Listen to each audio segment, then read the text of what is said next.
Assalamualaikum warahmatullahi wabarakatuh. Bismillahirrahmanirrahim. Alhamdulillahirabbil alamin. Segala puji bagi Allah yang masih memberikan kita nikmat iman, nikmat Islam, hati yang masih terpaut dengan kajian.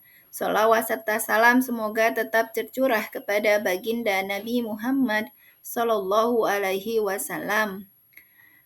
Selamat datang di channel Herini. Pada kesempatan kali ini saya akan menyampaikan materi tentang Keep Calm and Be Happy Mom. Ini adalah materi parenting yang pernah disampaikan di Jumat keempat, tepatnya di bulan Oktober tahun 2024 lalu di TK Sarah Sabrina, Parakan Saat, Kota Bandung. Agar kebermanfaatan ilmu ini lebih luas, maka saya buatkan rekaman materinya. Selamat menyimak. Menjadi orang tua adalah amanah dari Allah, sebagaimana yang disampaikan di dalam Quran Surat At-Tahrim ayat 6. A'udzu billahi minasyaitonir rajim. Bismillahirrahmanirrahim. Ya ayyuhallazina amanu qu anfusakum wa ahlikum naran waquduhan nasu wal hijaratu 'alaiha malaikatun gilatun Shidadun la ya'sunallaha ma amarahum wa yaf'aluna ma yu'marun. Wahai orang-orang yang beriman, peliharalah dirimu dan keluargamu dari api neraka yang bahan bakarnya adalah manusia dan batu. Penjaganya adalah malaikat yang kasar, keras dan tidak mendurhakai Allah. Mereka patuh terhadap apa yang Dia perintahkan kepada mereka dan selalu mengerjakan apa yang diperintahkan. Jadi di dalam Quran Surat At-Tahrim ayat 6 Allah sampaikan kepada kita semua bahwasanya kita harus saling menjaga anggota keluarga kita, diri kita, anggota keluarga kita dari api neraka. Untuk siapa api neraka itu? Untuk orang-orang yang lalai ketika di dunia, yang bermaksiat kepada Allah. Jadi benteng pertama adalah keluarga. Semoga kita bisa mewujudkan baiti jannati, rumahku surgaku, di mana rumah itu hidup dengan ayat-ayat Al-Quran. Rumah itu hidup dalam rangka ketakwaan kepada Allah. Allah pun memberikan wasiat di dalam Al-Quran, di dalam Quran Surat An-Nisa ayat 9, untuk memastikan kepada kita orang tua agar jangan sampai meninggalkan keturunan kita dalam keadaan lemah iman, lemah fisik, lemah akalnya, lemah jiwanya. Bismillahirrahmanirrahim. وَلْيَخْشَ الَّذِينَ لَوْ تَرَكُوا مِنْ خَلْفِهِمْ ذُرِّيَّةً ضِعَافًا خَافُوا عَلَيْهِمْ فَلْيَتَّقُوا اللَّهَ وَلْيَقُولُوا قَوْلًا سَدِيدًا. Dan hendaklah takut kepada Allah orang-orang yang seandainya meninggalkan di belakang mereka anak-anak yang lemah, yang mereka takut terhadap kesejahteraan mereka. Oleh sebab itu, hendaklah mereka bertakwa kepada Allah, dan hendaklah mereka berbicara dengan tutur kata yang benar. Maha benar Allah dengan segala firman-Nya. Jadi mudah-mudahan ini menjadi warning bagi kita sebagai orang tua untuk senantiasa memperkuat akidah anak-anak kita, keluarga kita, dan senantiasa salah satu upayanya itu melakukan dialog keimanan sesering mungkin. Dan ingatlah bahwasanya setiap diri kita adalah pemimpin. Sebagaimana Rasulullah SAW bersabda, setiap kalian adalah pemimpin, dan setiap pemimpin akan dimintai pertanggungjawabannya atas yang dipimpinnya. Seorang suami adalah pemimpin keluarganya, dan dia akan dimintai pertanggungjawaban atas keluarganya.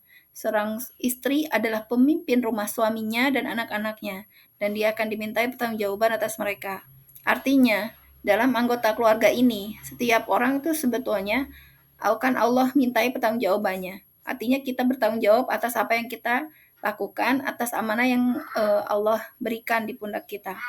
Baik itu posisinya sebagai suami, sebagai istri, sebagai ayah, sebagai ibu, tidak ada yang saling menuntut, saling menyalahkan, tapi bersinergi untuk menjalankan amanah menjadi ayah yang soleh sebagai bunda yang soleha.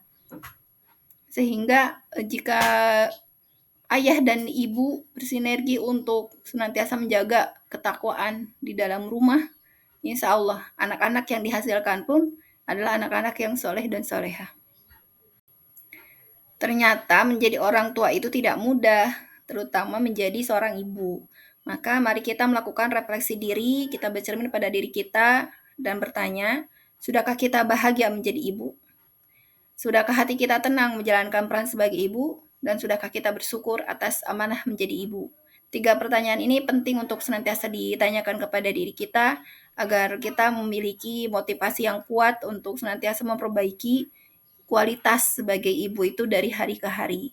Berawal dari ibu yang bahagia, maka akan melahirkan anak-anak yang bahagia pula. Berawal dari ibu-ibu yang tenang menghadapi berbagai masalah, maka tidak akan ada badai yang tidak bisa dilalui. Insya Allah, masalah apapun yang muncul di keluarga akan bisa teratasi.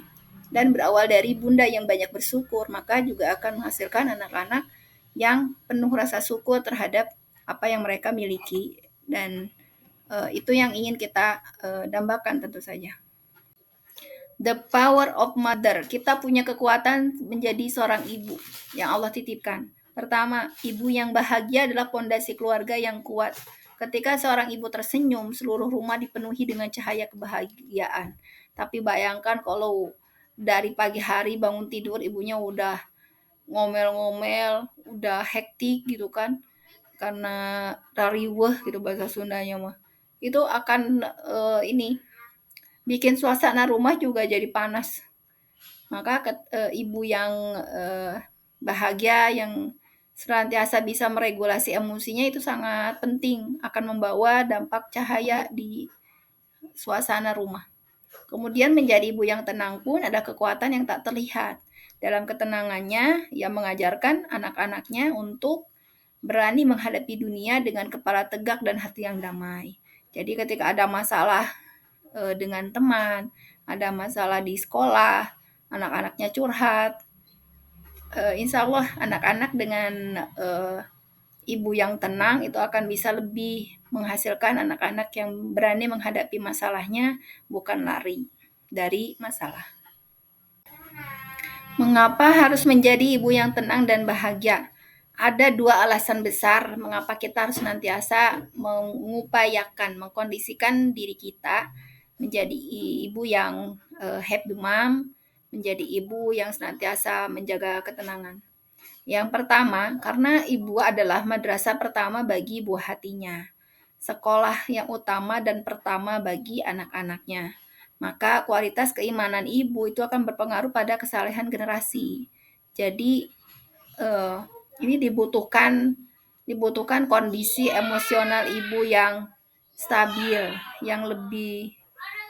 yang tidak mudah untuk down gitu.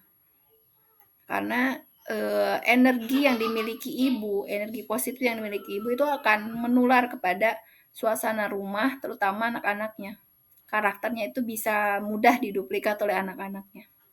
Yang kedua, alasan besarnya kenapa kita harus tetap dalam kondisi keep calm and be happy mom, karena amanah Allah di pundak muslimah zaman now itu berat. Mengutip dari buku Muslimah Negarawan, itu setidaknya ada 3 peran utama yang harus kita perankan. Jadi tidak boleh hanya menjadi ibu biasa saja, tapi harus jadi ibu yang luar biasa menjalankan 3 peran agama. Yang pertama itu, haruslah seorang ibu itu punya mimpi yang besar, menjadikan anak-anaknya itu generasi penakluk. Jadi amanah yang pertama menjadi ibu generasi penakluk. Mimpi-mimpi besar untuk menjadikan anaknya dalam beberapa tahun ke depan, di masa depan nanti anak-anaknya menjadi para penakluk peradaban yang tidak lemah menghadapi dunia yang makin sekuler. Itu hanya bisa akan lebih efektif jika itu dididik lewat ibu-ibu yang solehah ibu-ibu yang punya mimpi luar biasa terhadap kemuliaan agama ini. Yang kedua, jadi intelektual peradaban. Maka dibutuhkanlah ibu-ibu yang cerdas terhadap ilmu syariat, cerdas mengelola emosi, cerdas terhadap ilmu duniawi juga. Harus menjadi ibu yang intelek, yang mengerti situasi dan kondisi negeri, sehingga menanam